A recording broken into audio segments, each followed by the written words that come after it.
What is going on here with Nate to Wait? This is Crossbeats production, and thank you once again for tuning in. So I want to share with you guys how I made this beat and go behind the beat. I haven't done this for a while, so I wanted to really get back into these behind the beats as well, and share with you how exactly I made this beat. So first off, I wanted to start with the first aspect of the beat, which was the sample, and that's the piano that I actually sampled, which has come from another track that I actually produced myself. So I'll show you the piano to start with. Before I get into that though, I'll just show you what the actual track sounds like so you know what you're listening to. So let's go.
Okay, so that's the track there. There's different bits of it which kind of split out, and I've dropped out drums, dropped out bass and all that sort of stuff.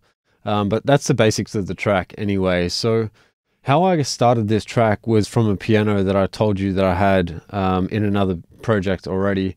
So what I did to create that, I'll just go on full screen here and just show you the sample. So this one's muted out because this is the actual sample here. So it was a piano that I played, like I said, and I sampled that and bounced it out. And then what I did was, it wasn't cohesive, it wasn't even lined up in any bit BPM wise to this track. So I'll just play this sample to you so you can kind of hear what it sounds like.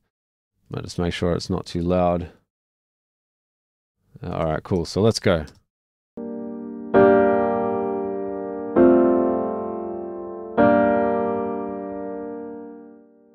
All right, so that's pretty much the basics of it. It goes on a little bit more. But that came from another track that I had. So how I got it to suit this beat is pretty much by using Serato sample. You could definitely use the sampler inside of Studio One, which, let me just go back to it. So you've got the sampler here. Oh, not there. It's not Impact. I don't know, wherever it is. Sampler, here we go. So the sampler's here. So you can use the sampler to, to obviously sample stuff as well.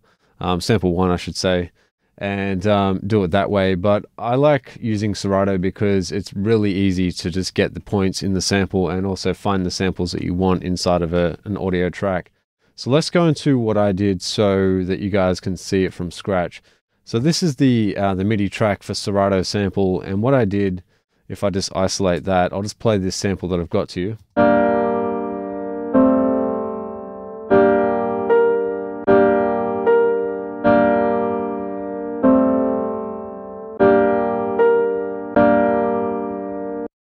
So that's the sample there. What I did was, well, I actually just used the MIDI that I played out, so on my keyboard.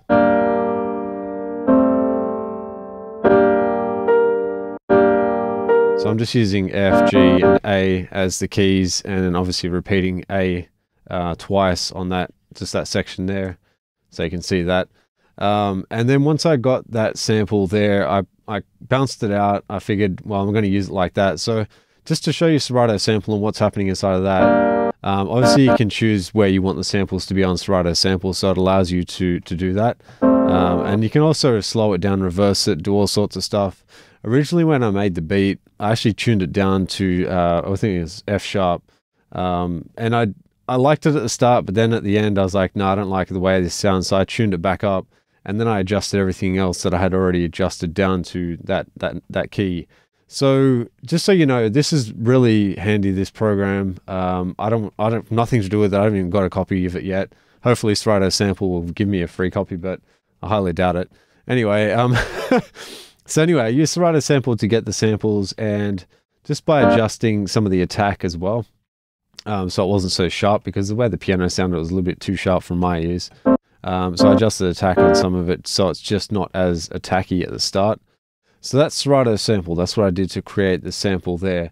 So muting that, obviously I bounced that out, which became Serato sample down here. So this is a piano. Maybe I should just rename that as well. Serato piano. There we go.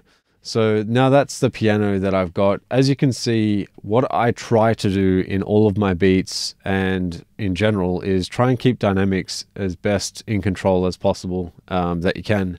So I tried to manipulate the levels when it came out of Serato, and obviously adjusting that so that, you know, there's not huge dynamic spikes that are going on here, and that worked well. So from there, I had the piano, which I can just play that to you now. As well, I'll just show you some stuff, because this piano has got a lot of stuff added to it. So I want to show you everything I've got here and exactly why I did it. So let's play the piano on its own first.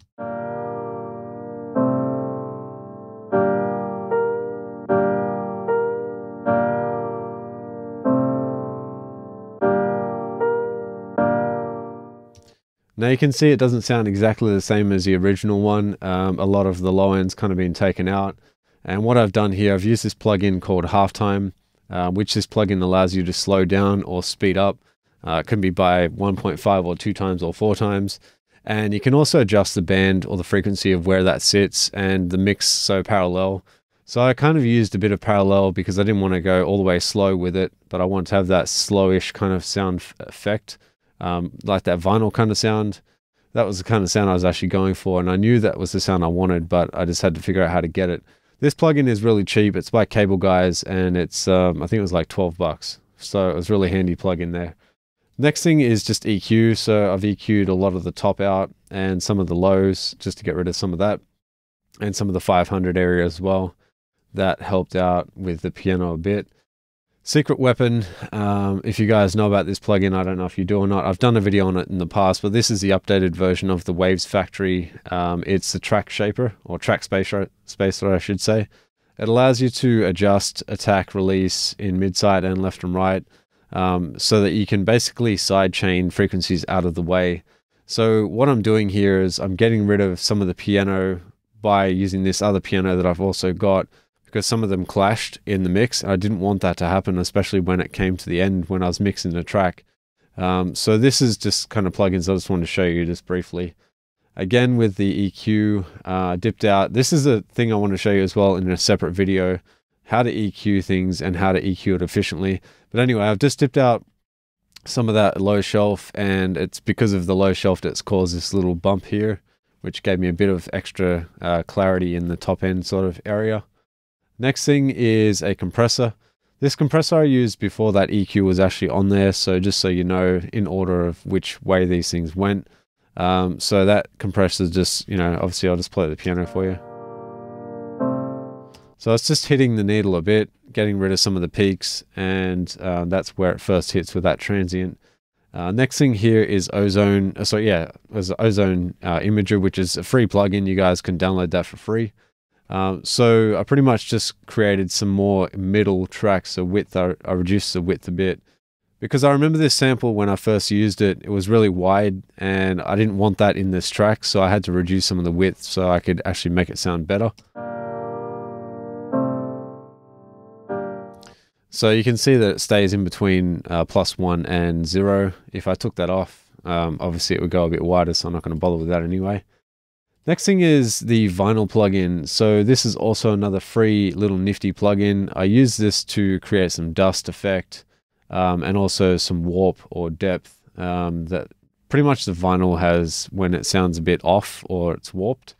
So I use that, and I reduce the frequencies as well. So the 1990, I think it says 1990, 1980, 1980, and obviously there was less low end in 1980, so that's why I've used that setting there. And I've just used the RPM of 78. So that's a neat little plugin to create some more vinyl. Again, this is on here again because it's obviously using track spacer from another plugin. So that's the piano there. Track spacer was from the kick as well, I believe. That one was the kick. Yeah, it was Serato sample, sorry. So anyway, those plugins are happening there. So that's part of the mixing. I'll show you that all in another video, but I'm showing you the breakdown of this beat so you guys know what's going on. So next thing here then, I'll just show you another section, because the piano is probably the most important part of this entire track, because it's the bass, the crux of the track, and it's really holding together what is going on with the rest of the mix there. Let me just show you the drums briefly, because these are all through the good old Impact XT, which you guys are familiar with if you've got Studio One 4. If you don't fear, you can still do all the same stuff, you just have to use Sample 1 instead, and split them out individually, but now it allows you to do it as one kit. So I've got my kick, all my stuff here, and I've just messed around with it a bit. I like to adjust the attack settings on my snares sometimes to move it forward a bit, and I also like to do that on my my hi-hats and stuff like that. So this kind of symbol here, I adjusted the attack, as you can see there. I'll just move that, it's a little bit forward, and I've taken down the volume a bit. So that's to get rid of some of the transient, that first part of the transient. I just want the last sustain part of that sound, so that's why I did that, and that worked out well. So as you can see here, all of these tracks are my kit. They're playing out individually, so I'll just play these drums here and solo that.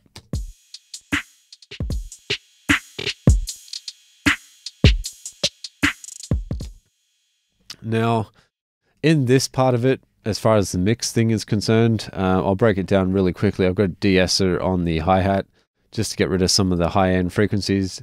Again, another de-esser on the closed hi-hat, and compressor on the snare. This is like a universal plugin, which obviously UAD make that, so it's 1176. I've used that. I love that compressor on snares and other stuff. It just brings out the room and creates that sound that I want.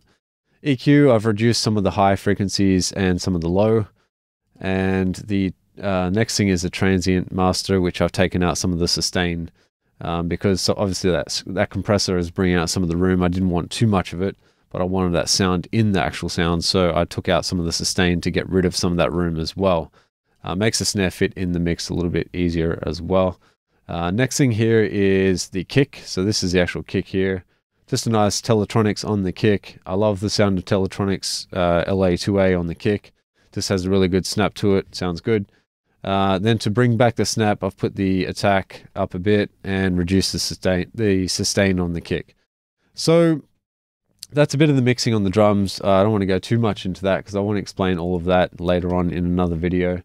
But the next most important thing was the 808, which I produced this out of the Razer plugin. So this is a synth which obviously you can create different sounds in. It's really good for creating like a bass line inside of like all the tracks I kind of seem to go to this plugin. I don't know why, but anyway, so the way I've done this is I've reduced the amp so it doesn't have any attack, or it's got minimal attack, and I reduced I increased the hold. So the ADSR thing here that you can see, that's kind of the way that the curve works on the instrument itself. So the release is put far forward, so it sounds like an 808's actually holding. And then I've just added some dirt and drive, which Native Instruments make those two plugins now as a standalone. So I'll show that and I'll review that shortly as well. So what's the next most important thing with the bass? I'll just break down the section of the bass and the MIDI here, because what I did to get this MIDI, once I knew the track or the key of my track, which is G, I could put the root note in G and put it in minor because I knew it was in minor. And then I can mess with the bass and how the bass sits in this track. A real kind of key, which I've made a beat video of this actual track. A key that I kind of use is when I'm making my bass, or I should say when I'm creating it, I tend to go really high up in the register. So I go like way up so that it's like, I'll just play it to you so you can hear it. Well, I need to actually turn it on, that would help. Yeah, let's go with that. Okay, so let's move it down.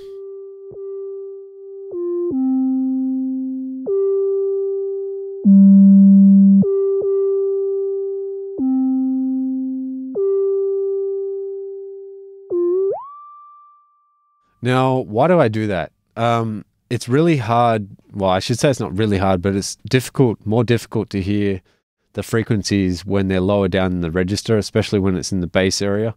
So I can hear more of the frequencies and more of the pitch of the sound when it's higher up in the frequency spectrum. So when I create my basses, usually I go further up, like, I don't know, it could be C4 or above C4 or C3, anywhere above that area, so that when I play with the bass, I can hear the pitch a lot easier than having to struggle with it at the lower end of the spectrum. So that's just a little tip I kind of use. I don't obviously keep it there. I just bring it back down. So if you hold shift and press down on your keyboard, that will bring the, obviously, octaves down for you. And as you can hear, but I had it one more lower than that. So that was the bass, and that's how I messed around with it. So I'll just mute that. Once I got that going and the sound that I wanted, obviously I'll just turn that off. I don't need that anymore. But I put on red light district, which gives it a bit of distortion. And I've got an EQ here, which is really taking out some of the low end of that bass. So it's pretty much taking out this part here. So I'll just show you the actual cut. It's up to 78 Hertz, and that's most of the low end it took out. And that was to allow some of the air, or the breathing space, I should say, for the actual kick. So I did that so I could do that. Did that so I could do that. Anyway, then when I got to that part here, the next thing I did was reduce the filter for this part here. I took it all the way down to 155, and I put it on a resonating filter, so it gives me a bit of a boost here. Then I used another filter, which is number 5 here, to reduce out 12 dB of 283. Now this was just by ear. I purely used my Aventone speakers. I like to mix on Aventone speakers. Even though I have bass in my track, I can still hear a lot of the mid-range kind of frequencies, lower mid-range as well. And I used that to check this one. So I got rid of that at the 283 by minus 12.7. And that really helped with sitting other instruments in that space. For whatever reason, it just was too muffled and there's too much distortion in that area, so I had to get rid of it. So that kind of was the EQ and the distortion on that particular track. Once I got that happening, I don't know why some people don't realize, but anyway, when you want to bounce down things that include the plugin on it, you can't just compress, Control B, which is bounce. You actually have to mix it down. So there's a setting here in the events tab on your Studio One. It goes to mix down selection, and that will actually go through the plugins that you've got on that channel and will bounce those down so that you can actually get all of the effects on that actual audio, so that you go from there. So as you can see, if I just bring this up here, you can see the bass is there, and it's pretty good looking pretty undynamic as this particular bass is. So once I had the effects on there, obviously I just did my own cuts and stuff like that to get the parts where it stops and then starts again, and all that jazz that you do with the mix. Just little edits. These things come along after the fact as well. Some of the stuff I didn't think of until I actually bounced it down to audio. You could do it with, if you're going to do automation as well, but personally I just like to do it later on in that regard. So anyway, that was the bass, and that's how I got that to sound like that. Then I used Track Spacer to get the kick. Pretty much, as you can see, I'll just play the kick as well. Hold up. What the heck's going on? Here we go. My bad.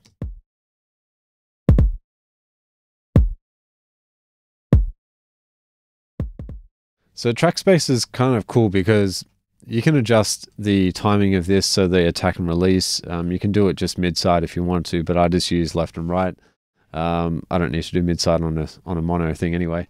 So anyway, I used the ratio of about 46% just by ear, listening to it when it ducked out of the way. It pushed the bass down, obviously, and then the kick comes up. And I did that all by ear, just by listening to it. These dials here are just the frequency, so low cut and high cut, and allows you to then control how much of what you want in there. So that's kind of a cool thing. Instead of using sidechain, which it's basically the same thing as sidechain, it's just better than it because it just gets rid of the frequencies that you want out instead of all of it.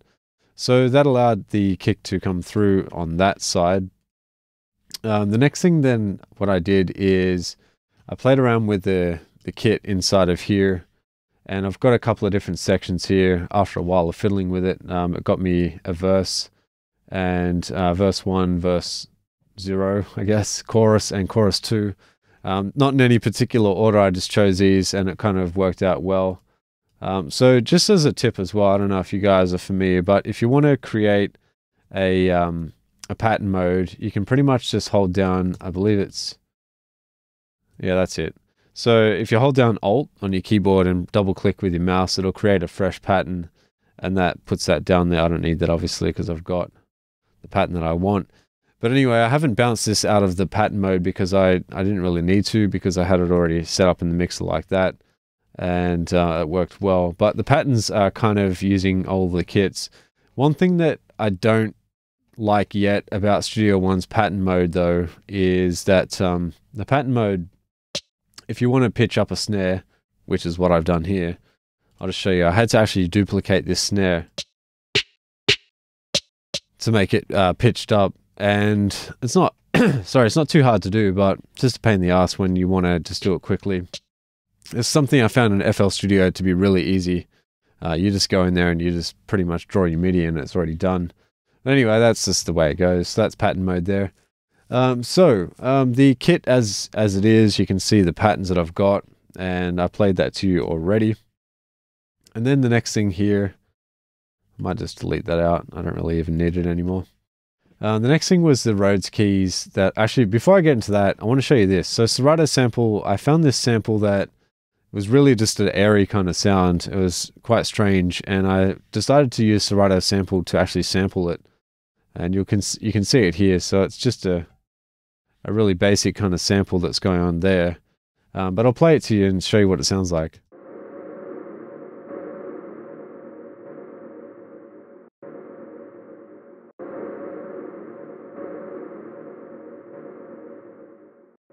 Now, as you can see, it was this instrument here. It's really, really low in the mix. It's not actually doing anything. If I just turn that up all the way, just so you can hear it. Actually, I'll just use the EQ to do that.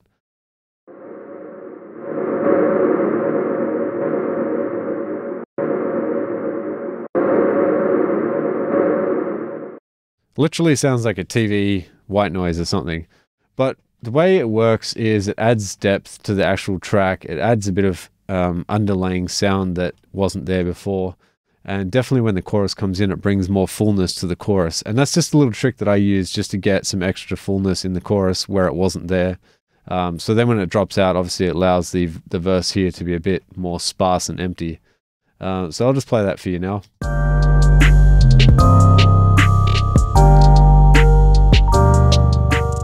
And here.